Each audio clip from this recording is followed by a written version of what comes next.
Hello, students. Welcome back to this channel Study Wars. So I hope you all are doing well. So आज हम start करने जा रहे हैं आपकी क्लास 10th की जो एनसीईआरटी बुक है सिविक्स की, दैट इज़ पॉलिटिकल साइंस की, डेमोक्रेटिक पॉलिटिक्स. सो उसका हम चैप्टर 1 रिवाइज करने जा रहे हैं, पावर शेयरिंग.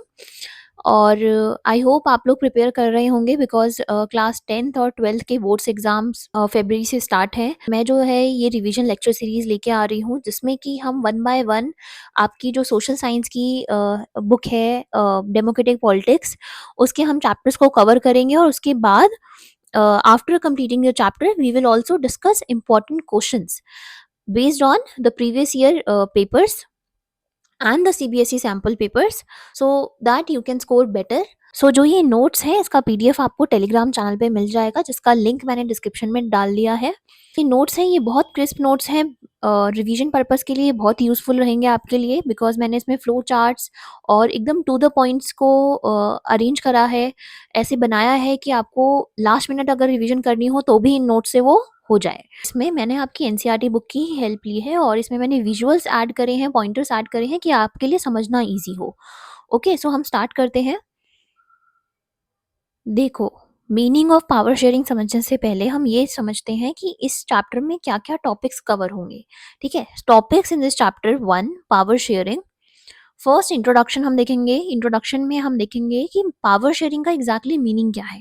ठीक है, उसके बाद हम देखेंगे 2 case studies, Belgium and Sri Lanka, इस जो आपकी बुक में दी है, जिसके बेसिस पे हम ये डिसाइड करते हैं कि अच्छा पावर को शेयर करना जरूरी है क्यों. ठीक है, थर्ड हम देखेंगे accommodation in Belgium and majoritarianism in Sri Lanka. मतलब कि जब हम केस स्टडी पढ़ेंगे बेल्जियम की, उसके बाद हम देखेंगे कि बेल्जियम में क्या डिसीजंस लिए गए थे कि वहाँ पे अकोमोडेशन इंश्योर हो पाया. श्रीलंका की केस स्टडी पढ़ के देखेंगे कि वहाँ की पॉलिसीज के हिसाब से क्या इफेक्ट्स पड़े वहाँ के लोगों पे. ठीक है, उसके बाद हम देखेंगे, जब हम दोनों केस स्टडीज पढ़ लेंगे उनके इफेक्ट्स पढ़ लेंगे, उसके बाद हम देखेंगे why power sharing is desirable. मतलब कि जब आप दोनों केस स्टडी आपको समझ आ जाएगी बेल्जियम की और श्रीलंका की, तब आपको समझ आएगा कि अच्छा पावर शेयरिंग डिजायरेबल है क्यों. और उसके बाद हमारा लास्ट टॉपिक होगा फॉर्म्स ऑफ पावर शेयरिंग. ठीक है, सो बहुत लेंथी चैप्टर नहीं है बट बहुत इंपॉर्टेंट चैप्टर है. 5 मार्क्स का वेटेज इस चैप्टर को मिला है अकॉर्डिंग टू सीबीएसई. सो हर साल इसमें क्वेश्चंस आए हुए हैं, एमसीक्यू क्वेश्चंस बनते हैं, हम उसको प्रैक्टिस करेंगे. सो एकदम फोकस के साथ. सो एक ही बार में ट्राई करो कि इस वीडियो में मैं आपको जो भी समझाऊंगी आप अच्छे से उसको कवर कर लो. ठीक है, और शॉर्ट शॉर्ट नोट्स बनाते रहो बिकॉज कुछ एडिशनल इन्फॉर्मेशन भी मैं इसमें आपको समझाते हुए दूंगी. ओके, सो स्टार्ट करते हैं. फर्स्ट देखते हैं कि मीनिंग क्या है पावर शेयरिंग का. Okay, meaning of power sharing. Power sharing means dividing the power among different organs and levels of government. देखो, यहाँ पे गवर्नमेंट के पर्सपेक्टिव से पावर शेयरिंग को डिफाइन करा हुआ है. चैप्टर में भी इसी तरीके से पावर शेयरिंग के बारे में बताया है कि गवर्नमेंट के डिफरेंट ऑर्गन्स में डिफरेंट लेवल्स पे हम ये समझेंगे कि डिफरेंट ऑर्गन्स और डिफरेंट लेवल्स का मीनिंग क्या है गवर्नमेंट की. ठीक है, पहले आप ये समझो कि पावर शेयरिंग का मतलब होता है जब पावर डिफरेंट ऑर्गन्स में और डिफरेंट लेवल्स में डिवाइड हो जाती है गवर्नमेंट की. जैसे कि अगर आप इसी चीज को अपने स्कूल लेवल पे समझो कि स्कूल का एडमिनिस्ट्रेशन अच्छे से प्रॉपर तरीके से फंक्शन कर पाए, उसके लिए पावर्स को डिवाइड कर दिया गया है. जैसे कि फाइनेंशियल पावर एक एक हेड को दी गई होगी कि अच्छा भैया आप जो है फाइनेंशियल मैटर देखेंगे स्कूल का. ठीक है, दूसरा कौन है, एडमिशन का एक डिपार्टमेंट बना दिया स्कूल में कि आप एडमिशन की चीज़ों को देखेंगे. तीसरा इंफ्रास्ट्रक्चर की स्कूल्स में प्लेग्राउंड की मेंटेनेंस कैसे कर रखी है, क्लासेस में क्या बेंचेस उतने हैं जितनी रिक्वायरमेंट है. आपने ये देखा कि स्कूल की प्रॉपर फंक्शनिंग के लिए, स्मूथ फंक्शनिंग के लिए पावर्स को डिफरेंट डिफरेंट हेड्स में डिवाइड कर दिया गया. उसी तरीके से गवर्नमेंट के लेवल पे भी पावर्स को डिवाइड करा जाता है. स्पेशली ये पावर्स का डिवीजन जो है वो आपको डेमोक्रेटिक कंट्री में देखने को मिलेगा. अब आप ये सोचो कि पावर शेयरिंग का ये जो कॉन्सेप्ट है ये आपको बहुत ज़्यादा एविडेंट डेमोक्रेटिक कंट्री में ही क्यों देखने को मिलता है. देखो, जो डेमोक्रेटिक कंट्री होती है ना, जहाँ पे डेमोक्रेसी स्टैब्लिश होती है, मतलब कि रूल बाय द पीपल. तो इंडिया एक डेमोक्रेटिक कंट्री है जहाँ पे इलेक्शंस के थ्रू हम अपने प्राइम मिनिस्टर्स को, अपने चीफ मिनिस्टर्स को चूज करते हैं वोटिंग के थ्रू. ओके, सो डेमोक्रेसी क्योंकि रूल बाय द पीपल है इसलिए हर पीपल का पार्टिसिपेशन इंश्योर हो पाए, इसीलिए डेमोक्रेसी में पावर को शेयर करा जाता है. डिफरेंट कम्युनिटीज के बीच में भी, डिफरेंट ऑर्गन्स के बीच में, गवर्नमेंट के डिफरेंट लेवल्स के बीच में। समझ आया? अब ये सेकेंड पॉइंट जो है डिक्टेटरशिप वाला समझने से पहले आप ये समझो कि डिफरेंट ऑर्गन्स और डिफरेंट लेवल्स ऑफ गवर्नमेंट का मीनिंग क्या है। देखो, डिफरेंट ऑर्गन्स ऑफ गवर्नमेंट का मतलब होता है लेजिस्लेचर, एग्जीक्यूटिव एंड जुडिशरी। इनका लेवल सेम है बट ये ऑर्गन्स हैं, ये अलग अलग ऑर्गन्स हैं हमारी गवर्नमेंट के। लेजिस्लेचर का काम है लॉ को बनाना, एग्जीक्यूटिव का काम है उस लॉ को इम्प्लीमेंट करना, मतलब लागू करवाना, और जुडिशरी का काम है कि उस लॉ को चेक करना कि कहीं वो लॉ जो इंडिविजुअल्स के लिए बनाई गई हैं कहीं वो उनकी राइट्स को तो वॉलेट नहीं कर रहे हैं। समझे? So different organs of government के अंदर 3 ऑर्गन्स आते हैं गवर्नमेंट के, लेजिस्लेचर, एग्जीक्यूटिव, जुडिशरी। ध्यान से समझना, यहाँ से 1 मार्कर या 2 मार्कर क्वेश्चंस बन सकते हैं आपके, ठीक है? So different organs of government का मतलब होता है लेजिस्लेचर, एग्जीक्यूटिव, जुडिशरी। लेजिस्लेचर का काम होता है लॉ बनाना, मेकिंग द लॉज। एग्जीक्यूटिव का काम होता है implementing the laws, and judiciary का काम होता है check the fairness of the law, कि जो लॉ बनाया गया है लेजिस्लेचर के द्वारा और जिस तरीके से एग्जीक्यूटिव उसको इम्प्लीमेंट कर रही है, जुडिशरी ये देखेगा कि वो दोनों अपना काम सही से कर रहे हैं या नहीं। इसी कॉन्सेप्ट को हम चेक एंड बैलेंस भी कहते हैं। चेक एंड बैलेंस के कॉन्सेप्ट को आप अभी आगे आने वाली स्लाइड में और अच्छे से समझोगे। अभी ये समझो कि पावर शेयरिंग का मीनिंग होता है division of power between different organs of the government and different levels of the government. Different organs of the government का मीनिंग है legislature, executive and judiciary, and different levels of government का मतलब होता है central government, state government, local government. Okay, ये concept आगे फिर से आएगा आपका चैप्टर में। अभी के लिए बस क्योंकि आपको डेफिनेशन क्लियर करनी है कि पावर शेयरिंग का मीनिंग होता है division of power between different organs of the government and different levels of the government. तो इसलिए मैंने आपको ये फ्लो चार्ट के थ्रू समझाया है कि गवर्नमेंट के ऑर्गन्स क्या होते हैं और गवर्नमेंट के लेवल्स क्या होते हैं। ठीक है, अब आपको ये समझ आया organs of the government clear है, levels of the government, central government, state government, local government. जैसे कि अभी आप जो सीएम्स अपने वोटिंग के थ्रू आप चूज करते हो अपनी स्टेट के, तो वो स्टेट गवर्नमेंट का हिस्सा होते हैं। ठीक है, तो जो एक चीफ मिनिस्टर होता है वो स्टेट गवर्नमेंट का हेड होता है उस पर्टिकुलर स्टेट की। जैसे एग्जांपल दिल्ली की दिल्ली का जो दिल्ली की में जो स्टेट गवर्नमेंट है बीजेपी, उसकी जो सीएम है रेखा गुप्ता, तो वो जो है उस स्टेट गवर्नमेंट की हेड है। ठीक है, हर स्टेट का अपना अपना, हर स्टेट की अपनी अपनी गवर्नमेंट होती है। ठीक है, और लोकल गवर्नमेंट जैसे पंचायती राज, म्यूनिसपैलिटीज, है ना, तो इसको हम कहते हैं लेवल्स ऑफ गवर्नमेंट। ठीक है, एक चीज ध्यान रखना, जो डिफरेंट ऑर्गन्स ऑफ गवर्नमेंट है लेजिस्लेचर, एग्जीक्यूटिव, जुडिशरी, उसको हम हॉरिजॉन्टल डिस्ट्रीब्यूशन ऑफ पावर भी कहते हैं। बहुत इंपॉर्टेंट पॉइंट है, नोट डाउन करने वाला। ये डिफरेंशिएशन में पूछ लेगा आपको, स्टेटमेंट बेस्ड क्वेश्चन पूछ लेगा एमसीक्यू में कि different organs of the government क्या होते हैं। अगर उसका पावर डिस्ट्रीब्यूशन देखें तो उसको हॉरिजॉन्टल डिस्ट्रीब्यूशन ऑफ पावर कहते हैं, और जब डिफरेंट लेवल्स में पावर्स डिवाइड होती हैं उसे हम वर्टिकल डिस्ट्रीब्यूशन ऑफ पावर कहते हैं। ठीक है, आपको इसी फ्लो चार्ट के थ्रू याद रखना है, तभी आपको ये वर्टिकल और हॉरिजॉन्टल वाला जो इमेज है वो क्लियर होगा अगर आप ये फ्लो चार्ट याद कर लेते हैं। ठीक है, समझ आया? पावर शेयरिंग का मीनिंग समझ आया कि power sharing means dividing the power among different organs and levels of government. अब हमने ये जो पावर डिवाइड करी है ये हमने क्यों करी है? वो पावर का डिवीजन स्पेसिफिकली इस पर्पज के लिए हुआ that prevents the concentration of power in one hand and avoids dictatorship. हमने ये देखा कि पावर शेयरिंग जो है वो एक इम्पॉर्टेंट कंपोनेंट होता है डेमोक्रेसी का। डिक्टेटरशिप जस्ट उल्टा होता है डेमोक्रेसी का। जनरली डिक्टेटरशिप एक ऐसा सिस्टम होता है जिसके अंदर जितनी भी पावर है वो एक ही हाथ में है, मतलब एक ही पर्सन जो है वो लॉ भी बनाएगा, एक ही पर्सन जो है लॉ को इम्प्लीमेंट भी करेगा, और उस पर कोई चेक लगाने वाला भी नहीं है।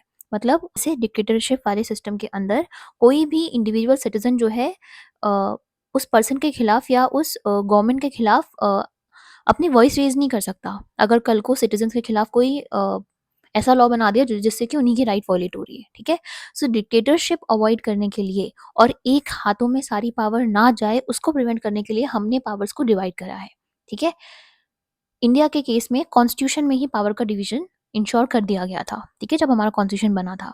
ठीक है, पावर शेयरिंग का मीनिंग क्लियर हुआ, dividing the power among different organs and levels of government, and it is done to prevent the concentration of power in one hand so that dictatorship can be avoided. Okay, next अब हमें 2 case studies देखनी है जिसके through आपको ये समझ आएगा कि पावर शेयरिंग की इंपॉर्टेंस इतनी ज़्यादा क्यों है, अगर पावर शेयरिंग ना हो तो कैसी सिचुएशंस क्रिएट हो सकती हैं। ये आपको 2 केस स्टडी के थ्रू समझना है, एक बेल्जियम की है, एक श्रीलंका की है। ओके, देखो केस स्टडी 1 जो है वो बेल्जियम कंट्री के ऊपर है। अगर हम बेल्जियम को देखें तो ये एक यूरोप की कंट्री है, छोटी सी कंट्री है यूरोप में, और जिसके बॉर्डर एरियाज़ पे अगर हम देखें तो नीदरलैंड, जर्मनी और फ्रांस लाई करते हैं, और ये बेल्जियम जो है ये इसकी कैपिटल जो है इस कंट्री की वो है ब्रुसेल्स। अगर हम ओवरऑल एथनिक कंपोजिशन देखेंगे बेल्जियम का, एथनिक कंपोजिशन ऑफ बेल्जियम, तो हमें ये समझ आएगा कि डच स्पीकिंग जो है वहाँ पे फ्लेमिश रीजन में रहते थे 59% थे। ठीक है, फ्रेंच स्पीकिंग मतलब जो फ्रेंच लैंग्वेज बोलते थे वो वलोनिया रीजन में थे बेल्जियम के, वो 40% थे। और जो जर्मन लैंग्वेज बोलते थे, जर्मन स्पीकिंग थे, वो आपका 1% थे। ठीक है, अब आपको देख के समझ ये ध्यान रखना, ये एथनिक कंपोजिशन जो है बेल्जियम की, इसके ऊपर सैम्पल पेपर में अभी जो सीबीएसई का रिलीज हुआ है उसमें क्वेश्चन भी है। ठीक है, जब हम क्वेश्चंस करेंगे तो हम वहाँ पे देखेंगे अच्छे से, जो एक एक फैक्चुअल डिटेल है वो मैं समझा रही हूँ क्योंकि आपके एमसीक्यू में पूछेगा वो।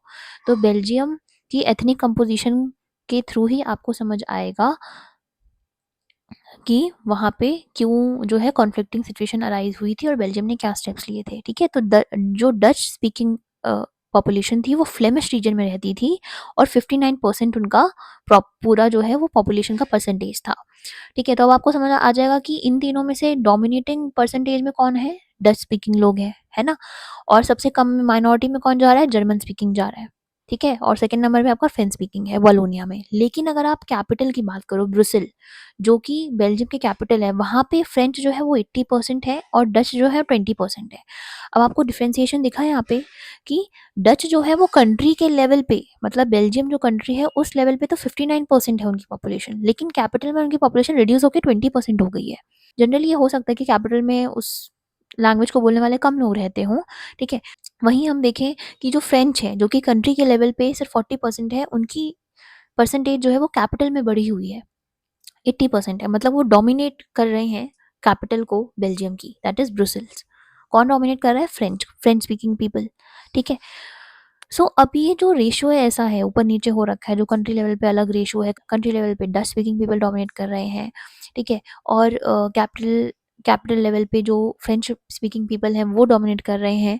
तो इसकी वजह से कॉन्फ्लिक्ट क्यों हुआ, आप ये देखो कि फ्रेंच स्पीकिंग कम्युनिटी जो है वो रिचर एंड पावरफुल है। ठीक है, जनरली जो फ्रेंच स्पीकिंग कम्युनिटी थी वो रिच और पावरफुल थी। ठीक है, और जो डच स्पीकिंग कम्युनिटी थी वो नेग्लेक्ट फील कर रही थी, उसको ये लग रहा था कि भाई हम तो कंट्री लेवल पे भी इतनी ज़्यादा पॉपुलेशन हमारी है, उसके बाद भी हम जो है कैपिटल में अपनी पॉपुलेशन को कैप्चर नहीं कर पाए हैं, और हमें बहुत नेग्लेक्टेड फील हो रहा है। हमें जो है एजुकेशन में, एम्प्लॉयमेंट में, जॉब में हमें जो है बहुत बाद में अपॉर्चुनिटीज़ मिली हैं, पहले फ्रेंच को अपॉर्चुनिटीज़ दे दी गई because they are rich and powerful. तो डच स्पीकिंग जो है वो बहुत ज़्यादा उनको ऐसा फील हुआ कि उनको नेग्लेक्ट करा जा रहा है। ठीक है, और इन दोनों के बीच में जो है टेंशन जो है 1950 से 60s के बीच में दिखने को मिल गई। ठीक है, थोड़ी सी टेंशन जैसा राइज हुई थी कि अच्छा हाँ, उनको ऐसा फील हो रहा है कि उनको प्रॉपर पार्टिसिपेशन नहीं दिया जा रहा है पॉलिटिक्स में, एजुकेशन में या जॉब्स में। ठीक है, ये इतना समझ आया बेल्जियम का। डच स्पीकिंग और जर्मन का कुछ ऐसा कॉन्फ्लिक्ट चल रहा था, मतलब कुछ ऐसा टेंशन अभी जस्ट अराइज हुई थी। ठीक है, अभी कोई कॉन्फ्लिक्ट ऐसा नहीं हुआ है। ठीक है, अब देखो श्रीलंका का। आपको बेल्जियम वाली स्टडी क्लियर हुई। ठीक है, अब देखो श्रीलंका की केस स्टडी 2 जो है वो है श्रीलंका के ऊपर। ठीक है, श्रीलंकन कंट्री जो है वो आपकी जो है तमिलनाडु से, अगर हम देखें साउथ ईस्ट कोस्ट जो है तमिलनाडु का, वहाँ से किलोमीटर्स पे ही आपका श्रीलंका जो है वो लाई करता है। और अगर हम श्रीलंका की एथनिक कंपोजिशन समझें, ठीक है, अगेन वेरी इंपॉर्टेंट पॉइंट है, आपको ध्यान रखना है कि सिन्हालास कितना कंपोजिशन वहाँ पे कंसिस्ट करते हैं, तमिल्स कितना कंसिस्ट करते हैं। ठीक है, अच्छे से इस चीज़ को ध्यान से सुनना। जो एथनिक कंपोजिशन है श्रीलंका की, सिन्हालीज 74%। सिन्हालीज मतलब यहाँ पे क्या है, कुछ सिन्हाला स्पीकर थे श्रीलंका में और कुछ जो है वो तमिल स्पीकर थे। ठीक है, तो सिन्हालीज जो थे वो कंसिस्ट करते थे 74%, मतलब हाँ, बड़ा शेयर जो है ये श्रीलंका का कंसिस्ट करते हैं। ठीक है, इसमें से कई लोग बुद्धिस्ट रिलीजन को फॉलो करते थे। तमिल जो है वो आपका 18% थे।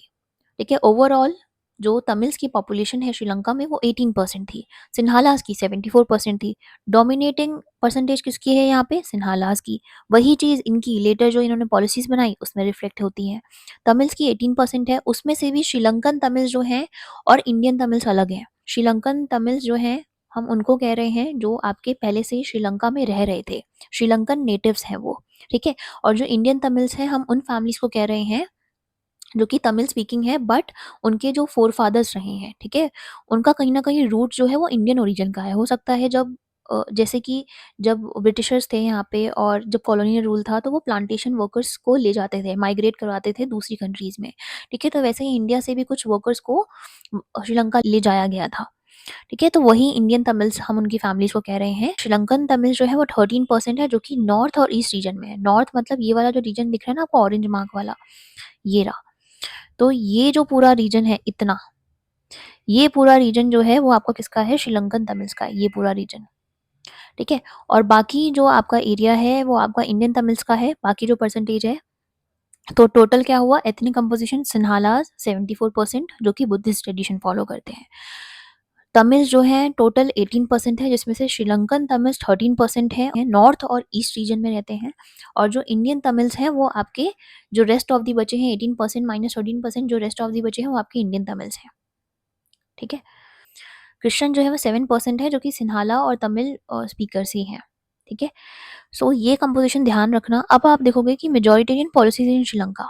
अब आपने अभी देखा कि जो बेल्जियम में जो कंपोजिशन था, ठीक है, उसके बेसिस पे पॉलिसीज कैसी बनाई बेल्जियम गवर्नमेंट ने, और क्या पॉलिसीज ली गई श्रीलंका में जिसमें कॉन्फ्लिक्टिंग सिचुएशन बहुत तेजी से बढ़ गई।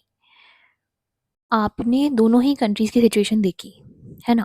बेल्जियम में जहाँ एक तरफ डच कम्युनिटी जो है वो पूरे के पूरे कंट्री नेशनल लेवल पे जो है डच स्पीकिंग कम्युनिटी, जो कि 59% एक बहुत बड़ा परसेंटेज कंसिस्ट कर रही थी अपनी पॉपुलेशन का नेशनल लेवल पे, वो चाहती तो फ्रेंच और जर्मन स्पीकिंग को हटा सकती थी देश से और अपना एक पावर स्टैब्लिश कर लेती देश में, है ना।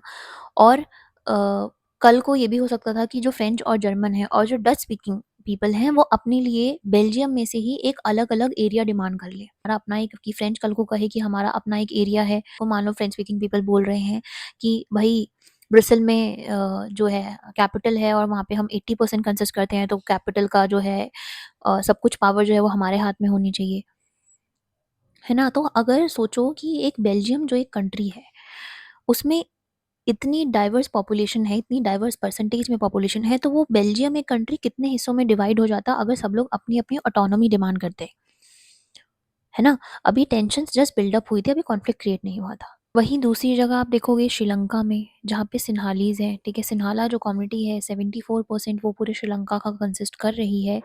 और जितनी भी हम पॉलिसीज़ हैं वो हम अपने इंटरेस्ट के लिए बनाएं, क्योंकि हम जो है वो मेजर परसेंटेज में है कंट्री में। तो इसकी वजह से क्या होता है कि कॉन्फ्लिक्टिंग सिचुएशन अराइज हो जाती है। अब आपको ये देखना है कि दोनों ही कंट्रीज़ ने क्या डिसीजंस लिए।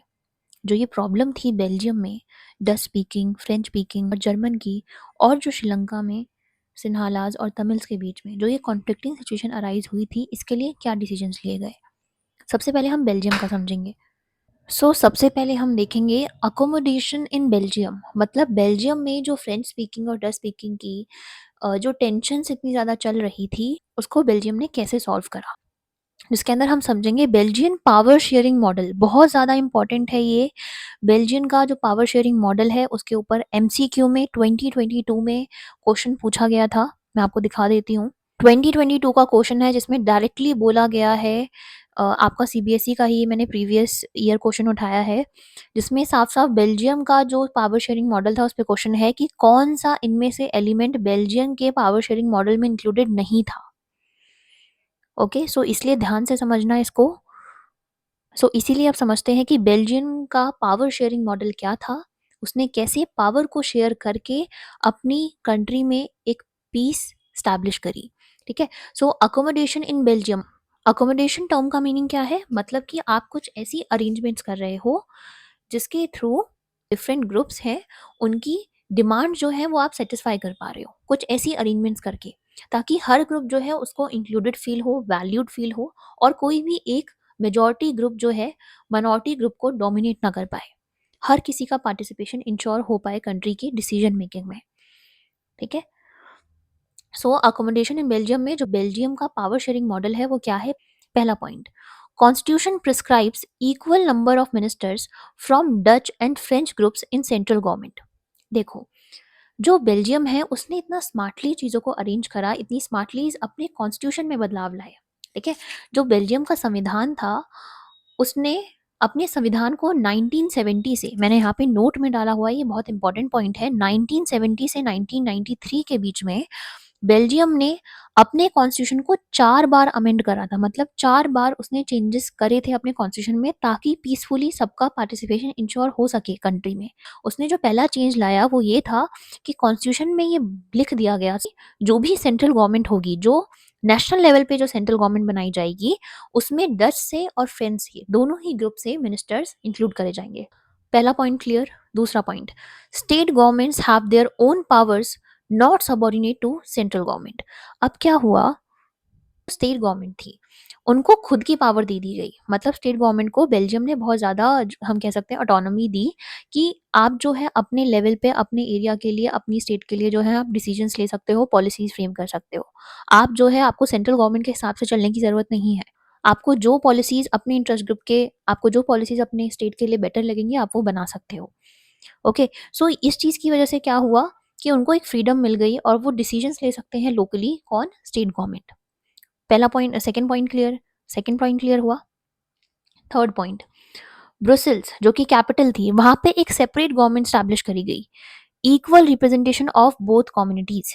ठीक है, इक्वल रिप्रेजेंटेशन हुआ दोनों ही कम्युनिटीज का। हमने अभी ऊपर देखा था कि ब्रुसेल जो कैपिटल थी, वहां पे फ्रेंच जो है वो डोमिनेट कर रहे थे, डच जो है उस कैपिटल में माइनॉरिटी में चले जा रहे थे, तो डच को जो है बहुत ज्यादा, बहुत, तो डच जो है वो आपका माइनॉरिटी परसेंटेज में थे।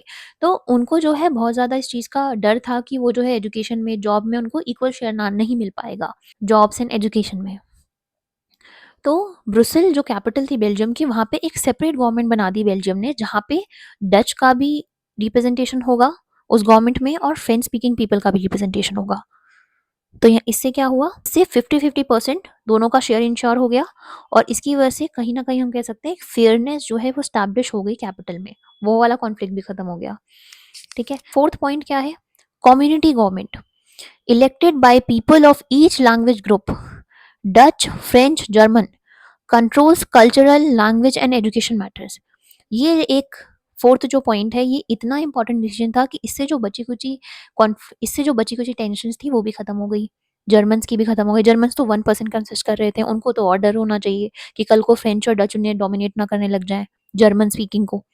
तो कम्युनिटी गवर्नमेंट भी बना दी गई, जो कि एक यूनिक फीचर माना जाता है बेल्जियम के पावर शेयरिंग मॉडल का।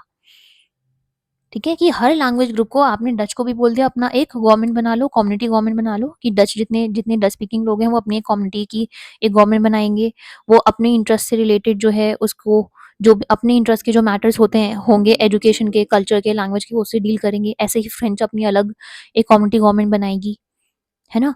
और जो जर्मन है वो अपनी अलग बनाएंगे। तो इसकी वजह से क्या हुआ कि हर किसी की आइडेंटिटी की रिस्पेक्ट करी बेल्जियम ने, और अपने इस पावर शेयरिंग मॉडल के थ्रू ये बताया कि हाँ, कॉन्फ्लिक्ट को कोऑपरेशन के थ्रू, डायलॉग के थ्रू, और ये जो रिफॉर्म्स हैं, जो पॉलिसीज लेके आई थी, जो पॉलिसीज लेके आई थी ये कंट्री, इसके थ्रू जो है एक यूनिटी जो है कंट्री की वो इंश्योर हो पाएगी। ठीक है, समझ आया इतना? तो एक बार समराइज करते हैं, अकोमोडेशन बेल्जियम में कैसे इंश्योर हो पाई, क्योंकि बेल्जियम ने पावर शेयरिंग का एक बहुत अच्छा मॉडल अडॉप्ट करा, जिसके थ्रू हर ग्रुप को पावर मिल सके, जिसके थ्रू हर ग्रुप का शेयर जो है वो पावर में, डिसीजन मेकिंग में हो कंट्री के। हर कोई जो है वो रिप्रेजेंटेड फील करे, और हर इंडिविजुअल को ये ना लगे कि कोई एक पर्टिकुलर ग्रुप जो है वो उनको डोमिनेट कर रहा है। ठीक है, तो बेल्जियम का पावर शेयरिंग मॉडल हमने 4 पॉइंट्स के थ्रू समझा। पहला, बेल्जियम के कॉन्स्टिट्यूशन में ही प्रिस्क्राइब कर दिया गया कि डच और फ्रेंच के दोनों ही ग्रुप्स का रिप्रेजेंटेशन सेंट्रल गवर्नमेंट में होगा।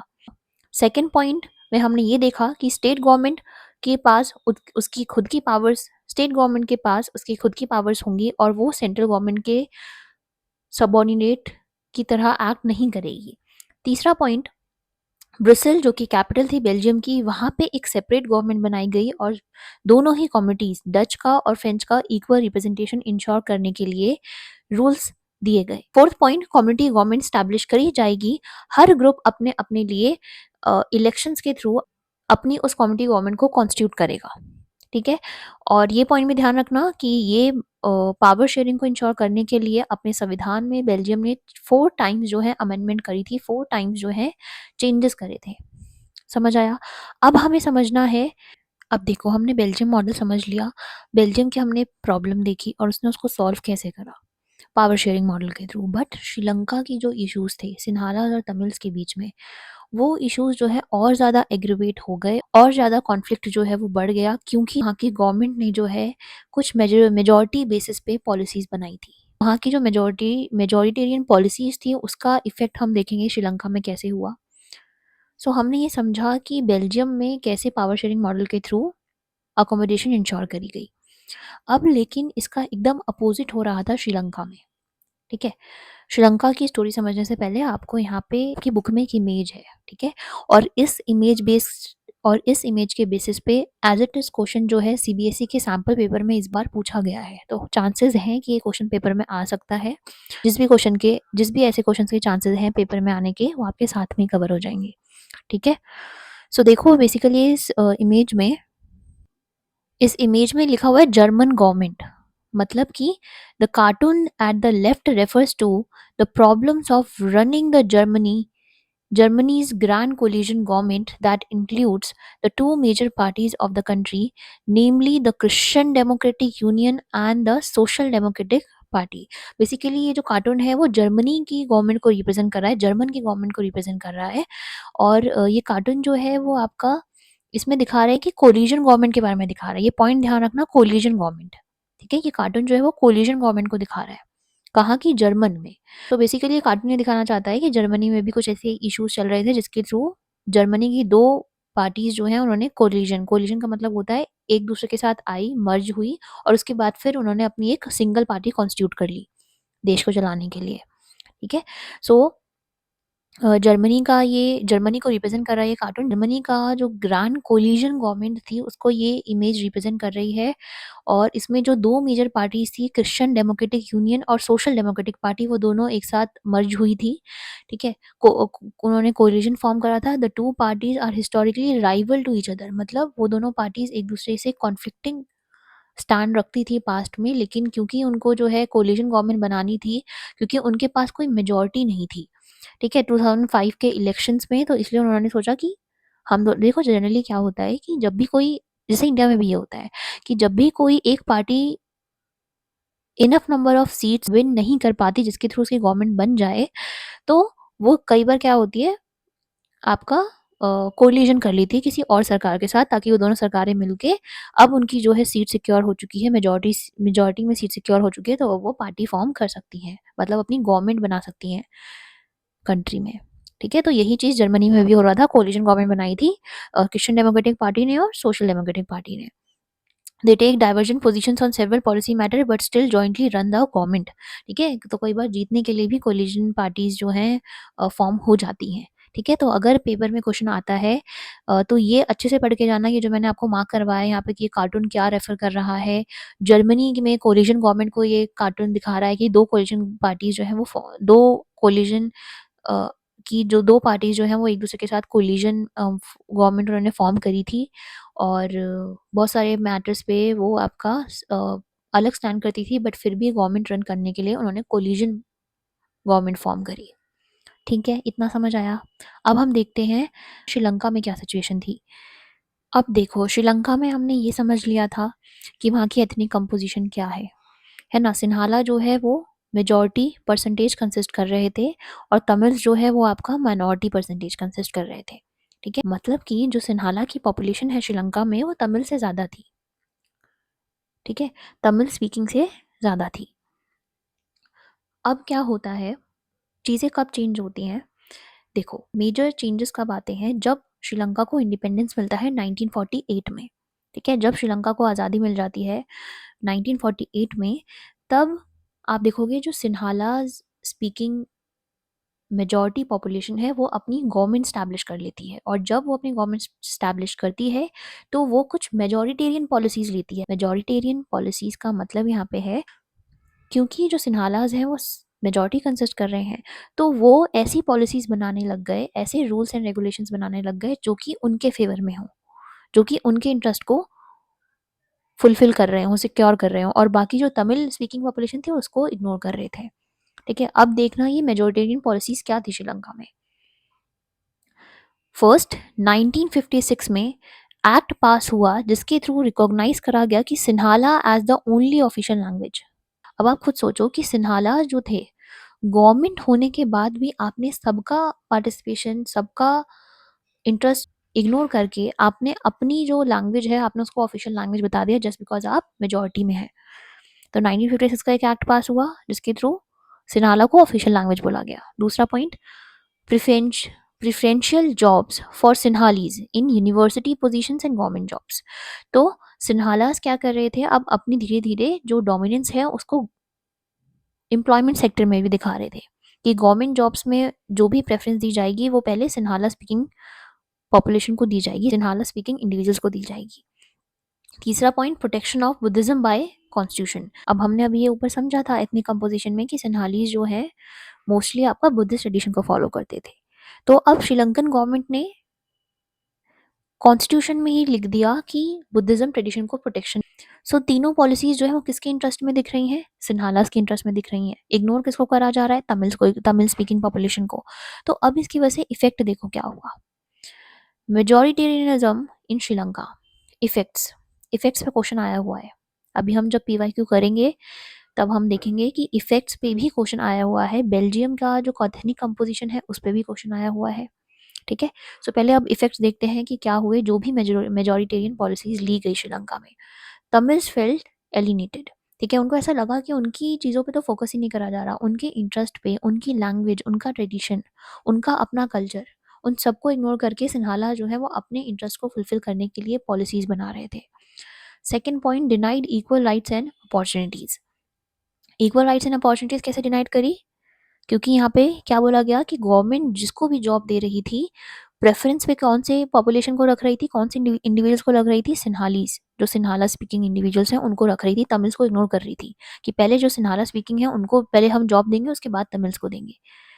ठीक है, तो इसलिए उनको इक्वल राइट्स और अपॉर्चुनिटीज नहीं मिल रही थी। अब उनकी डिमांड्स क्या थी, ठीक है, अब क्या हुआ, अब जब उनके अंदर एक हम कहते हैं ना कि एक हेट आने लग गया कि भाई हमें इग्नोर करा जा रहा है, ठीक है, हमें जो है हमारे देश में ही एलिनेटेड फील कराया जा रहा है। तब उनके अंदर जो है कुछ ऐसी डिमांड्स उठी जैसे कि Tamil as an official language. वो डिमांड करने लग गए कि भाई तमिल को भी ऑफिशियल लैंग्वेज बनाओ। ठीक है, हमें रीजनल ऑटोनॉमी दो, मतलब हमारे रीजन में हमें पावर्स दो कि हम खुद के रीजन की पॉलिसीज, रूल्स एंड रेगुलेशंस खुद बना सके, हम जिस रीजन में रहते हैं। ठीक है, और जॉब्स में भी इक्वालिटी, इक्वालिटी चाहिए हमें। आपने ये क्यों करा हुआ है कि आप प्रेफरेंस दोगे सिर्फ सिन्हाला स्पीकिंग पॉपुलेशन को और हमें नहीं, हमें भी चाहिए। तो ये तीन डिमांड्स ध्यान रखना, तमिल को एज ऑफिशियल लैंग्वेज बनाना चाह रहे थे, तमिल पीपल की डिमांड सही है। दूसरी चीज, रीजनल ऑटोनॉमी चाह रहे थे। रीजनल ऑटोनॉमी का मतलब होता है अपने रीजन को खुद गवर्न करने की फ्रीडम चाह रहे थे, राइट चाह रहे थे। ठीक है, इक्वालिटी इन जॉब्स, जॉब्स में भी, गवर्नमेंट जॉब्स में भी, यूनिवर्सिटी पोजीशंस में जहाँ पे आप सिन्हालास को प्रेफरेंस दे रहे हो, हमें भी प्रेफरेंस दो, हमें भी इक्वालिटी दो, अपॉर्चुनिटीज दो। अब क्या हो रहा था, सिचुएशन दोनों साइड से खराब हुई और इसकी वजह से एक सिविल वॉर हुआ 1980s और 2009 के आसपास, जिसके अंदर थाउजेंड्स ऑफ दी पीपल्स मारे गए, रिफ्यूजीज, मतलब बहुत सारे लोग वहां से इंडिया भी आए थे। ठीक है, और यहाँ पे रिफ्यूजीज कैंप सेटअप हुए थे। इकोनॉमिक लॉस बहुत ज़्यादा हुआ, मतलब कंट्री में आप देखोगे अगर सिविल वॉर होती है तो कंट्री का इंफ्रास्ट्रक्चर, कंट्री का जो हम देखते हैं कोई सी भी वॉर हो, चाहे वो नेशनल लेवल पे हो या सिविल वॉर्स हो रही हैं, इंटरनल स्टेट्स की अपनी वॉर हो रही है, तो इकोनॉमिक लॉस होता ही है। ठीक है, सो कंक्लूजन हम इससे क्या निकाल सकते हैं कि majoritarianism creates conflict not unity, है ना। तो यहाँ पे एकदम अपोजिट हुआ, जहाँ पे बेल्जियम ने एक अच्छा पावर शेयरिंग मॉडल के थ्रू हर ग्रुप के पार्टिसिपेशन को डिसीजन मेकिंग में इंश्योर करा कंट्री के, वहीं श्रीलंका ने इसका एकदम अपोजिट करा। उसने चीज़ों को ऐसे हैंडल करा कि सिचुएशन और ज़्यादा कॉन्फ्लिक्ट की तरफ चली गई, सिविल वॉर हो गया श्रीलंका में। ठीक है, सो हमने देखा कि हमने देखा बेल्जियम में कि पावर शेयरिंग कितना ज़्यादा इंपॉर्टेंट है एक पीसफुल सोसाइटी मेंटेन करने के लिए, यूनिटी मेंटेन करने के लिए। और श्रीलंका में हमने देखा कि अगर वैसे पावर शेयरिंग नहीं हो पाई तो कैसे कॉन्फ्लिक्टिंग सिचुएशन क्रिएट हुई और यूनिटी इस्टेब्लिश नहीं हो पाई। समझ आया इतना? चाहिए दोनों की स्टडी हमने समझी पावर शेयरिंग की इंपॉर्टेंस को समझने के लिए। अब आपको ये चीज़ समझनी है कि इसी से रिलेटेड हमारा नेक्स्ट जो सब टॉपिक है वो है why power sharing is desirable. Power sharing desirable क्यों है, इसको हम दो पॉइंट्स में समझेंगे। पहला है प्रूडेंशियल रीजंस और दूसरा है मोरल रीजंस। जैसे ही प्रूडेंशियल रीजंस, मोरल रीजंस, फिर इनके सब पॉइंट्स है, ऐसे ही आपको अपने आंसर्स में भी लिख कर आना है। इसी स्ट्रक्चर में आप अपना आंसर्स भी लिखोगे। अगर क्वेश्चन आता है why power sharing is desirable, है ना, मान लो वेरी शॉर्ट आंसर में आ गया या लॉन्ग आंसर में आ गया, तो आप इसी स्ट्रक्चर में लिख के आओगे अपना आंसर। ठीक है, अब देखो कि पावर शेयरिंग डिजायरेबल क्यों है। First, prudential reasons. Prudential reasons का मतलब होता है प्रैक्टिकल रीजंस, जो आप प्रैक्टिकली सिचुएशन को देख के सेंसिबल तरीके से जो आप डिसीजंस लेते हो ताकि एक स्टेबिलिटी इंश्योर हो पाए, कंट्री में कॉन्फ्लिक्ट ना हो, उसे हम कह रहे हैं प्रूडेंशियल रीजंस। पहला क्या है प्रूडेंशियल रीजन, कि पावर शेयरिंग इसीलिए डिजायरेबल है because it reduces the chances of conflict between groups. अब इसका एग्जाम्पल हमने बेल्जियम में पढ़ा था। बेल्जियम में कैसे इंश्योर करा उसने पावर शेयरिंग के थ्रू की कॉन्फ्लिक्ट ना हो। उसने बोल दिया कि चलो फ्रेंच गवर्नमेंट को भी, फ्रेंच ग्रुप को भी शेयर दे देते हैं पावर में, डच को भी देते हैं, और एक कम्युनिटी गवर्नमेंट भी स्टैब्लिश करवा देते हैं हर ग्रुप से। तो आपस में जो लड़ाई है वो नहीं होगी लोगों में। ठीक है, कि हमें भी पावर दो, हमें हमारा भी से होना चाहिए। और इसकी वजह से एक पॉलिटिकल स्टेबिलिटी क्रिएट हो पाएगी। पॉलिटिकल स्टेबिलिटी का मतलब होता है कि बार बार गवर्नमेंट चेंज नहीं होगी या सरकार नहीं गिरेगी कॉन्फ्लिक्ट की वजह से। तो जहाँ पे कॉन्फ्लिक्ट नहीं होता जिस कंट्री में, वहाँ पे स्टेबिलिटी जो है पॉलिटिकल लेवल पे बहुत ज़्यादा रहती है। ठीक है, और avoid tyranny of the majority. Tyranny of the majority का मतलब क्या है, कि अगर हम पावर शेयर कर देते हैं डिफरेंट ग्रुप्स में, डिफरेंट ऑर्गन्स में गवर्नमेंट के, तो उसके चलते कोई एक मेजॉरिटी ग्रुप जो है वो आपका डोमिनेट नहीं कर पाता है दूसरे ग्रुप्स के ऊपर। जैसे कि श्रीलंका में हुआ था कि जब श्रीलंका में गवर्नमेंट स्टैब्लिश हुई थी सिन्हालास की, तो उन्होंने अपना मेजॉरिटी का फ़ायदा उठा के ऐसी पॉलिसीज़ बनाई जो उनके फेवर में हो। तो इसी को हम कह रहे हैं टायरनी ऑफ द मेजॉरिटी, मतलब एक ग्रुप का डोमिनेंस वहाँ पे दिखा। तो अगर पावर को आप शेयर कर दोगे, जैसे अगर श्रीलंका में क्या होता कि चलो तमिल को भी पावर दे दी और उनको भी पावर दे दी, इक्वली पावर को आपने डिवाइड कर दिया, चाहे पॉलिटिकल स्फीयर में हो चाहे एजुकेशनल स्फीयर में हो, तो उसकी वजह से अवॉइड हो पाती मेजॉरिटी किसी एक ग्रुप की, बट वो वहाँ पे नहीं हुआ जिसकी वजह से सिविल वॉर हुई, है ना। सो अगर प्रूडेंशियल रीजंस अगर हम समझें तो 3 रीजंस आप लिख के आओगे। पहला चीज़, power sharing desirable. Power sharing desirable इसलिए है क्योंकि वो रिड्यूस करता है chances of conflict between groups. दूसरा, पॉलिटिकल स्टेबिलिटी इंश्योर करता है। और तीसरा, टायरनी ऑफ द मेजॉरिटी को अवॉइड करता है। प्रूडेंशियल रीजन समझ आए। अब मोरल रीजंस देखो। मोरल रीजंस का मतलब डेमोक्रेटिक। अब इसका मीनिंग क्या है कि डेमोक्रेसी में पावर शेयरिंग होना ही चाहिए, इसको हम कहते हैं मोरल रीजन। ठीक है, कि power sharing is the spirit of democracy, मतलब कि जहाँ पे डेमोक्रेसी, जिस कंट्री में डेमोक्रेसी स्टैब्लिश हो रखी है, वहाँ पे पावर तो डिवाइड होनी चाहिए। वहाँ पे तो इस चीज़ के लिए कॉन्फ्लिक्ट ही नहीं होना चाहिए कि भाई माइनॉरिटी जो है वो आपको डोमिनेंस फील कर रही है किसी मेजॉरिटी से। जैसे कि इंडिया एक डेमोक्रेटिक कंट्री है और यहाँ पे भी पावर शेयरिंग को इंश्योर करा गया डिफरेंट ऑर्गन्स में, लेजिस्लेचर, एग्जीक्यूटिव, जुडिशरी, और डिफरेंट लेवल्स पे। इंडिया में भी सेंट्रल गवर्नमेंट, स्टेट गवर्नमेंट और लोकल गवर्नमेंट, पंचायत और म्यूनिसपैलिटीज़ में डिवीजन है। ठीक है, तो वो मोरल रीज़न है क्योंकि इंडिया डेमोक्रेटिक कंट्री है, तो इंडिया से एक्सपेक्ट करा जाता है कि चलो पावर शेयरिंग जो है इंश्योर करेगा ये कंट्री। ऐसे ही बहुत सारी डेमोक्रेटिक कंट्री से एक्सपेक्टेशंस होती हैं। पहला रीज़न समझ आया। दूसरा reason, people have right to be consulted. Second point का मतलब ये होता है कि डेमोक्रेटिक कंट्री जो है उसमें जो गवर्नमेंट इलेक्ट हुई है वो लोगों ने ही तो चुन के भेजा है ना अपने रिप्रेजेंटेटिव को, तो फिर उन रिप्रेजेंटेटिव ने अपनी गवर्नमेंट स्टैब्लिश करी। तो आप कल को जब आपको, आप लोगों के द्वारा चुन के आए हो उस पोजीशन पे, तो कल को अगर आप कोई पॉलिसीज, रूल्स एंड रेगुलेशंस बनाओगे तो लोगों से तो कंसल्ट करोगे ना, कि कल को उन इंडिविजुअल्स की राइट वॉलेट ना हो। ठीक है, सो इसीलिए मोरल रीजन ये कहता है पावर शेयरिंग का कि लोगों से कंसल्ट करना ज़रूरी है जब भी आप कोई भी पॉलिसी रेगुलेशंस बना रहे हो। तीसरा, citizens participate and feel secure and represented. तो इसका मतलब, इस पॉइंट का ये मीनिंग है कि जब भी सिटीजन्स को ये फील होता है कि उन्हें इन्वॉल्व करा जा रहा है, उनको प्रॉपरली उनको रिप्रेजेंटेशन दिया जा रहा है, तो उनको अच्छा लगता है कि अच्छा चलो ये हमारी कंट्री है, हमें इसमें इससे अलग होने की नीड नहीं है। ठीक है, हम इस कंट्री में रह के अपनी पार्टिसिपेशन को इंश्योर करते हुए एक पीसफुल सोसाइटी क्रिएट कर सकते हैं, यूनिटी क्रिएट कर सकते हैं। 3 रीजन समझ आए मोरल रीजंस। पावर शेयरिंग जो है वो ट्रू स्पिरिट है डेमोक्रेसी का। Second point, people have a right to be consulted. लोगों के पास ये राइट है डेमोक्रेटिक कंट्री में कि उनसे कंसल्ट करा जाए। Citizens participate and they feel secure and represented. ठीक है, तो ये 2 रीजंस हैं जिसके अंदर बहुत सारे पॉइंट्स मैंने इंक्लूड कर लिए हैं। एज इट इज़ आप लिख के आ सकते हो एग्जाम में, विथ एग्जाम्पल्स आप लिख सकते हो। सो प्रूडेंशियल रीजंस हैं और मोरल रीजंस हैं जिसकी वजह से हमारे लिए पावर शेयरिंग डिजायरेबल है। ठीक है, अब जो बहुत इंपॉर्टेंट पॉइंट आता है, फॉर्म्स ऑफ पावर शेयरिंग। बहुत ज़्यादा इंपॉर्टेंट है, लॉन्ग आंसर्स में डायरेक्टली पूछ सकता है, एमसीक्यू में भी आपसे पूछ सकता है। ठीक है, तो अब इसको समझते देखो। सो जो फॉर्म्स ऑफ पावर शेयरिंग है, पहले इस हेडिंग का मतलब समझो। बेसिकली इसमें ये कहना चाहते हैं कि किस तरीके से पावर को डिवाइड करा जाता है, क्या वो मेथड्स हैं, किस वे में पावर को डिवाइड करा गया है डिफरेंट ऑर्गन्स में गवर्नमेंट के, डिफरेंट लेवल्स पे या डिफरेंट कमिटीज़ में। ठीक है, तो उस चीज़ को हमें यहाँ पे पढ़ना है। 4 फॉर्म्स हैं पावर शेयरिंग की, चारों को आपको डिटेल में समझना होगा। लॉन्ग आंसर क्वेश्चन इस पे बन सकता है। ठीक है, बहुत इंपॉर्टेंट है ये। सो देखो, पहला फॉर्म क्या है, अमंग डिफरेंट ऑर्गन्स, जिसको हम कहते हैं horizontal form of power sharing. अभी मैंने स्टार्टिंग में भी समझाया था आपको, यहाँ पे इस फ्लो चार्ट के थ्रू मैंने आपको समझाया था कि जब डिफरेंट ऑर्गन्स में गवर्नमेंट की पावर को डिवाइड करा जाता है तो उसे हम कहते हैं horizontal form of power sharing. तो पहला फॉर्म ऑफ पावर शेयरिंग क्या है, among different organs of the government, that is legislature, executive and judiciary. समझ आया पहला पॉइंट, कि पहला फॉर्म ऑफ पावर शेयरिंग है among different organs, that is executive, legislature and judiciary. Each checks the other, जिसको हम कहते हैं चेक्स एंड बैलेंसेस। देखो, यहाँ पे एक एग्जांपल समझो कि मान लो कल को लेजिस्लेचर ने कोई लॉ बनाया, ठीक है, और वो लॉ जो है एग्जीक्यूटिव ने इम्प्लीमेंट भी कर दिया। देखो, लेजिस्लेचर में ना वो लोग बैठते हैं जिनको हम चुन के भेजते हैं।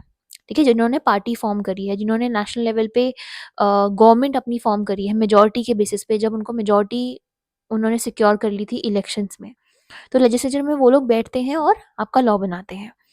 एग्जीक्यूटिव क्या होती है, ये आपकी ऐसे समझ लो कि वो लोग होते हैं जो आपका जो लेजिस्लेचर ने लॉ बनाया है उसको अब लागू करवाएंगे। जैसे आपके जो आईएएस ऑफिसर्स होते हैं या जो भी ब्यूरोक्रेट्स हैं, वो आपका एग्जीक्यूटिव विंग का पार्ट होते हैं। वो आपका लॉ को इम्प्लीमेंट करवाने में हेल्प करते हैं। और जो जुडिशरी होती है, वो ये देखती है कि लॉ जो इम्प्लीमेंट हो रहा है या फिर लेजिस्लेचर ने जो लॉ बनाया है, क्या वो सही है लॉ, क्या उससे किसी भी एक इंडिविजुअल का ऐसा तो नहीं कि राइट वायलेट हो रही है ना, क्या वो लॉ जस्ट है, फेयर है, इस चीज़ को जो है जुडिशरी चेक करती है। तो इन केस मान लो लेजिस्लेचर ने कल को कोई ऐसा लॉ बना दिया जिसकी वजह से किसी इंडिविजुअल की कोई राइट वायलेट हो रही है, तो उस वक्त जुडिशरी पिक्चर में आ सकता है और कह सकता है कि नहीं भाई, ये लॉ जो है ये इंडिविजुअल की राइट को वायलेट कर रहा है, इसको हम नल एंड वॉइड डिक्लेयर करते हैं। ठीक है, सो इसकी वजह से क्या हुआ कि एक चेक्स एंड बैलेंसेस हो गया कि लेजिस्लेचर ने अपना कुछ एक्शन लिया, जुडिशरी ने उस पर चेक करा कि वो एक्शन सही है या नहीं है, जिस प्रिंसिपल को हम कह रहे हैं चेक्स एंड बैलेंसेस। ठीक है, सो चेक्स एंड बैलेंसेस पे भी आपका वेरी शॉर्ट आंसर बन सकता है। ध्यान से समझो, चेक्स एंड बैलेंसेस का मीनिंग है prevent the misuse of power. ठीक है, कि एक ऑर्गन जो है वो अपनी पावर का मिसयूज ना कर सके, इसको प्रिवेंट करने के लिए और ऑर्गन्स में भी पावर्स को डिवाइड कर दिया गया। लेजिस्लेचर अपनी पावर का मिसयूज ना कर ले, एग्जीक्यूटिव मिसयूज ना कर ले, इसलिए जुडिशरी को भी पावर दे दी गई। ठीक है, इसमें एक और एग्जाम्पल है, जजेस are appointed by the executive. तो जजेस का अपॉइंटमेंट किस पे निर्भर हो गया, एग्जीक्यूटिव पे। और on the other hand, judges can check the functioning of executive or laws made by the legislature। अभी जो मैंने आपको ऊपर समझाया कि जुडिशरी जो है वो आपका जो भी लॉ बनाया जाएगा लेजिस्लेचर के द्वारा या एग्जीक्यूटिव के द्वारा, जो लॉ इंप्लीमेंट कराया जाएगा, जो रूल्स एंड रेगुलेशन बनाए जाएंगे, उन पे चेक लगा सकती है जुडिशरी। ठीक है, और इसी अरेंजमेंट को हम कह रहे हैं system of check and balances. ठीक है, कि जहाँ पे एक ऑर्गन अगर एक्शन ले रहा है गवर्नमेंट का, तो दूसरा दूसरा ऑर्गन ये देख रहा है कि अब क्या वो एक्शन जो है वो पब्लिक इंटरेस्ट में है या नहीं है, वो एक्शन फेयर और जस्ट है या नहीं।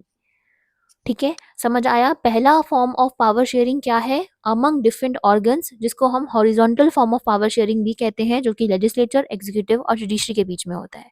इसमें एक कॉन्सेप्ट है चेक्स एंड बैलेंसेस का, कि अगर कल को कोई एक ऑर्गन जो है वो आपका अपनी पावर का मिसयूज ना कर ले, उस मिसयूज ऑफ पावर को प्रिवेंट करने के लिए दूसरा ऑर्गन जो है वो पिक्चर में आ जाता है। इस सिस्टम को हम कहते हैं चेक्स एंड बैलेंसेस। सेकेंड जो फॉर्म ऑफ पावर शेयरिंग है वो है among different levels of government, जिसको हम कहते हैं vertical form of power sharing. मैंने आपको यहाँ पे समझाया था इंट्रो में कि लेवल्स ऑफ गवर्नमेंट, हमने यहाँ पे समझा था levels of government, central government, state government, local government के बीच में अलग अलग सब्जेक्ट्स डिवाइड कर दिए गए हैं, और बोला है कि सेंट्रल गवर्नमेंट जो है आपका इस पर्टिकुलर सब्जेक्ट पे लॉ बनाएगा, कि स्टेट गवर्नमेंट जो है वो आपका अलग सब्जेक्ट पे लॉज बनाएगा। ठीक है, लोकल गवर्नमेंट जो है लोकल एरिया के गवर्नेंस को करने के लिए पंचायती राज म्यूनिसिपैलिटीज जैसी जो लोकल गवर्नमेंट है वो लॉज बनाएंगी।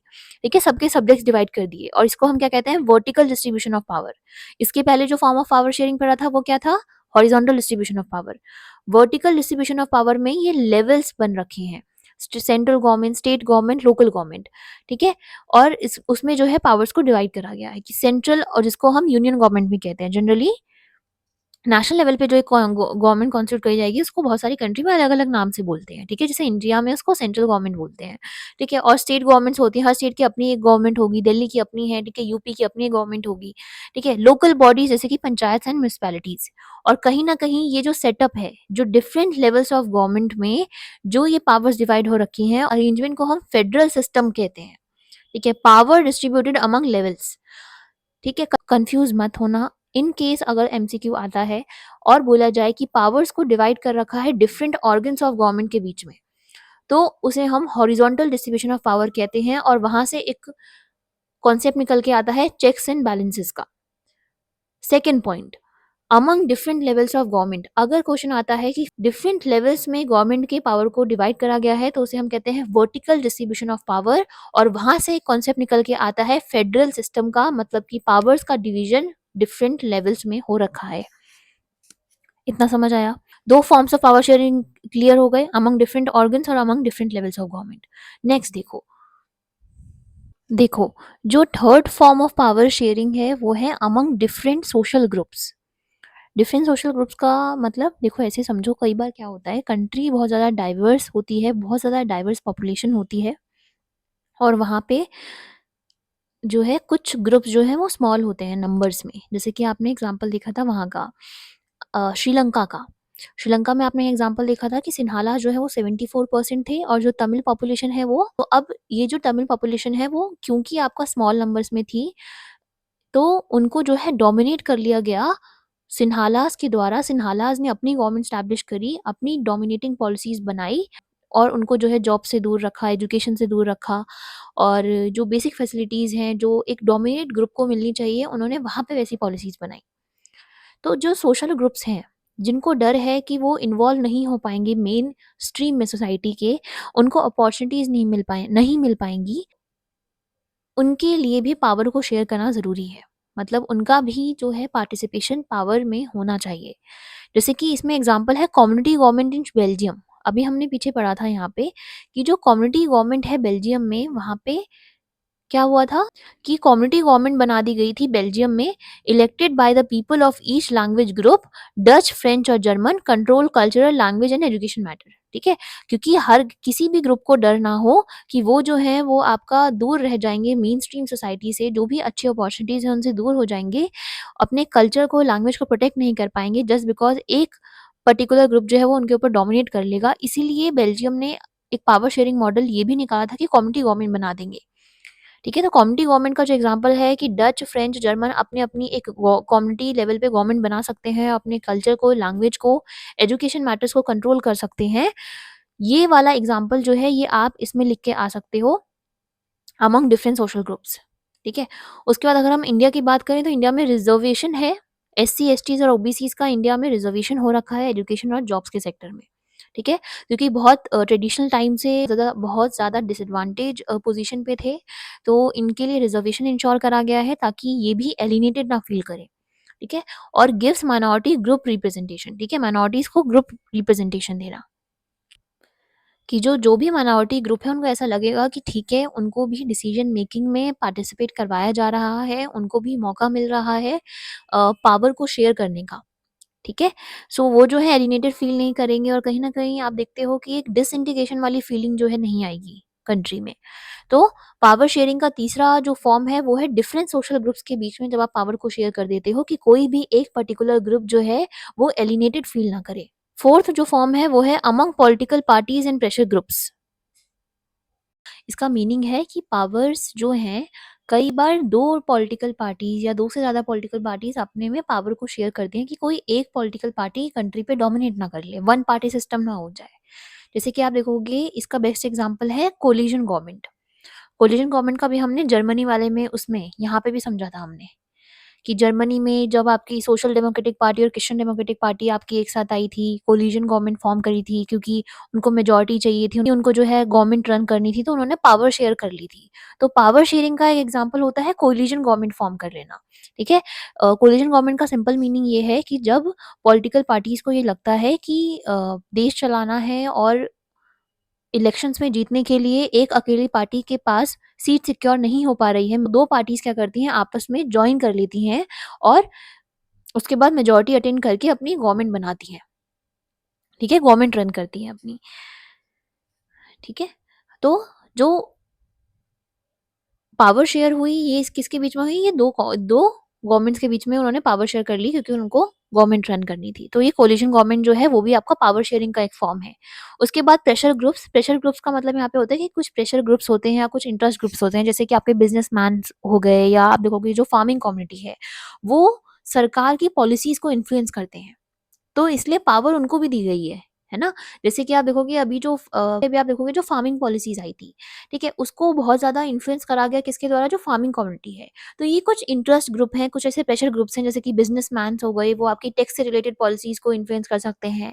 इंडस्ट्रियल वर्कर्स हो गए, ठीक है? कॉस्ट और टैक्स से रिलेटेड पॉलिसीज़ को ये भी इन्फ्लुएंस कर सकते हैं। तो ये जो इंटरेस्ट ग्रुप्स हैं, इनके पास भी पावर होती है, इनका भी पावर में शेयर होता है कि ये पॉलिसीज़ को इन्फ्लुएंस करते हैं, जो भी सरकार पॉलिसीज़ बनाएगी उसको।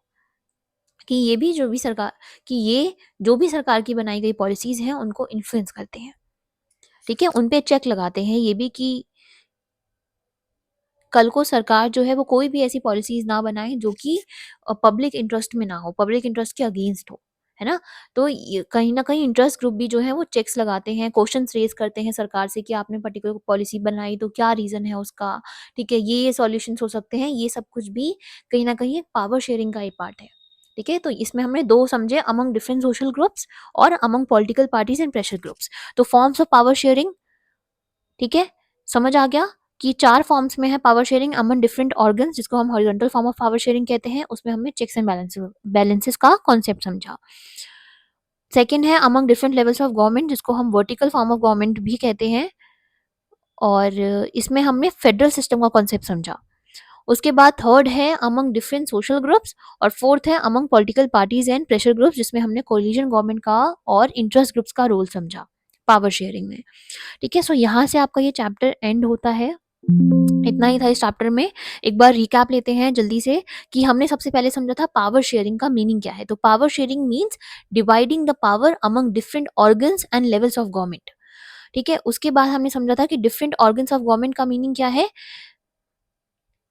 लेजिस्लेचर, एग्जीक्यूटिव, जुडिशरी जिसको हम हॉरिजॉन्टल डिस्ट्रीब्यूशन ऑफ पावर भी कहते हैं और levels of government central government, state government, local government जिसको हम वर्टिकल डिस्ट्रीब्यूशन ऑफ पावर भी कहते हैं। और पावर शेयरिंग क्यों जरूरी है? क्योंकि एक डेमोक्रेटिक कंट्री में डिक्टेटरशिप ना स्टैब्लिश हो सके, किसी एक पर्सन का रूल या एक पर्टिकुलर ग्रुप का डोमिनेंस स्टैब्लिश ना हो सके, इस डिक्टेटरशिप को अवॉइड करने के लिए कंसंट्रेशन जो है, इस डिक्टेटरशिप को अवॉइड करने के लिए पावर को शेयर करना डिफरेंट ग्रुप्स में जरूरी है। उसके बाद हमने समझा कि 2 केस स्टडी पढ़ी, एक बेल्जियम की, एक श्रीलंका की। हमने ये केस स्टडी इसलिए पढ़ी क्योंकि हमें ये जानना था कि पावर शेयरिंग अगर नहीं होगी कंट्री में किसी भी, तो कितनी ज़्यादा कॉन्फ्लिक्टिंग सिचुएशन अराइज़ हो सकती हैं, सिविल वॉर जैसी सिचुएशन भी हो सकती है। ठीक है? सो उसमें हमने बेल्जियम में देखा कि एथनिक कंपोज़िशन कैसी है बेल्जियम की। डच स्पीकिंग जो है आपके 59% थे, फ्लेमिश रीजन में रहते थे। फ्रेंच स्पीकिंग जो है वलोनिया में रहते थे, 40% थे। जर्मन स्पीकिंग 1% थे। कैपिटल जो है ब्रुसेल, वहाँ पे 80% फ्रेंच थे, 20% डच थे। तो ये आपका जो परसेंटेज में डिफरेंस है जिसकी वजह से बहुत ज़्यादा ग्रुप जो है वो अपने आप को माइनॉरिटी कंसीडर कर रहे थे। आपका जो है नेग्लेक्टेड फील कर रहे थे जिसकी वजह से टेंशन्स देखने को मिलती हैं बेल्जियम में। बट बेल्जियम ने अकोमोडेशन इंश्योर करा एक बहुत अच्छा मॉडल जो है पावर शेयरिंग का अडॉप्ट करके, जिसमें उसने 4 पॉइंट्स जिसमें आपको 4 पॉइंट ध्यान रखने हैं बेल्जियम के पावर शेयरिंग मॉडल में, जिसकी वजह से अकोमोडेशन बेल्जियम में इंश्योर हो पाया, हर कम्युनिटी जो है वो पीसफुल रह पाई। पहला है कि कॉन्स्टिट्यूशन में ही प्रिस्क्राइब कर दिया गया कि इक्वल नंबर ऑफ मिनिस्टर्स होंगे डच से और फ्रेंच ग्रुप से सेंट्रल गवर्नमेंट में। दूसरा, स्टेट गवर्नमेंट के पास खुद की पावर होगी, स्टेट गवर्नमेंट सबऑर्डिनेट नहीं है सेंट्रल गवर्नमेंट के।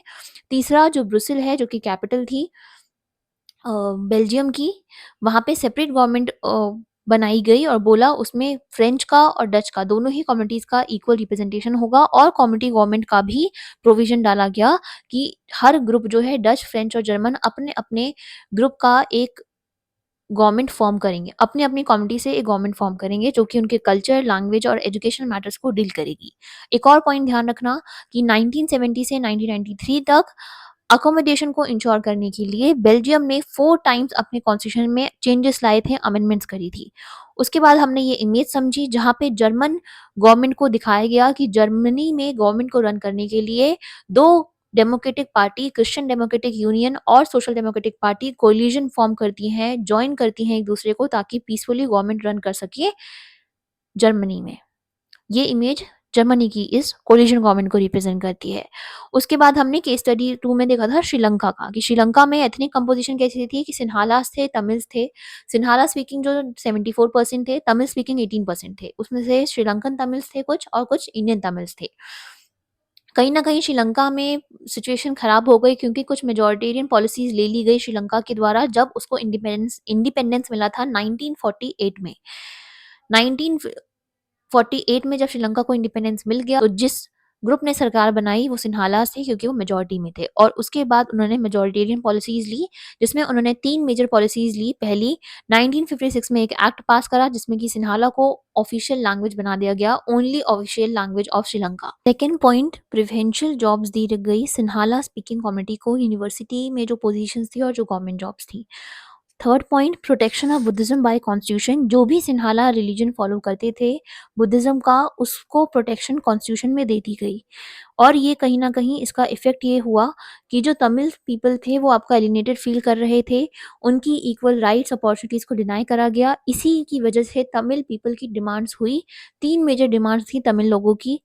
3 मेजर डिमांड्स थी तमिल स्पीकिंग कम्युनिटी की। पहला, तमिल को ऑफिशियल लैंग्वेज बनाओ। दूसरा, हमें अपनी रीजनल ऑटोनॉमी चाहिए। तीसरा, हमें इक्वालिटी चाहिए जॉब्स में।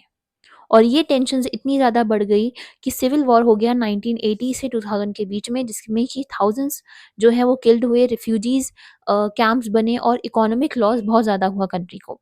तो कंक्लूजन ये निकल के आया कि मेजॉरिटेरियन पॉलिसीज़ जो हैं वो कॉन्फ्लिक्ट ही क्रिएट करेंगी, यूनिटी क्रिएट नहीं करेंगी। इसलिए बेल्जियम का पावर शेयरिंग मॉडल अडॉप्ट करना ज़रूरी है अगर आपको एक पीसफुल सोसाइटी एस्टैब्लिश करनी है। उसके बाद हमने समझा कि पावर शेयरिंग डिज़ायरेबल क्यों है, 2 रीज़न्स थे, प्रूडेंशियल रीज़न्स और मोरल रीज़न्स। ठीक है? उसके बाद हमने देखा forms of power sharing, 4 forms of power sharing है among different groups, horizontal distribution among different levels of government, vertical distribution among different social groups and among political parties and pressure groups. So यहाँ से हमने ये chapter complete कर लिया है power sharing का, summarise मैंने कर दिया है आपको। कंक्लूजन समराइज़ कर दिए हैं मैंने सारे पॉइंट्स, और जो इम्पोर्टेंट क्वेश्चंस हैं वो आपके पीवाईक्यू बेस्ड और सैम्पल पेपर बेस्ड हैं, और चैप्टर वाइज़ मैं क्वेश्चंस को डालूँगी जैसे-जैसे चैप्टर हमारा कंप्लीट हो जाएगा। जिस चैप्टर का लेक्चर हो चुका है उस चैप्टर के क्वेश्चंस आपको टेलीग्राम चैनल पे पीडीएफ फॉर्मेट में मिल जाएँगे, ठीक है? आप उसको अटेम्प्ट करिएगा। ऑल्दो उसके ऊपर भी लेक्चर आएगा कि उन क्वेश्चंस को कैसे सॉल्व करना है, क्या वे है उन क्वेश्चंस को सॉल्व करने का, एग्जैक्ट आंसर्स क्या हैं, short answers, long answer questions को कैसे सॉल्व करते हैं, उन सब पे भी एक नेक्स्ट लेक्चर आएगा, ठीक है? सो अब हम मिलेंगे नेक्स्ट चैप्टर में, ठीक है? ठीक है, तो तब तक आप रिवाइज़ कर लीजिए अच्छे से, और वो जो क्वेश्चंस हैं वो मैं डाल दे रही हूँ, आप उसको प्रैक्टिस कर लीजिएगा, ठीक है? टेलीग्राम चैनल का लिंक भी डिस्क्रिप्शन में है, ओके?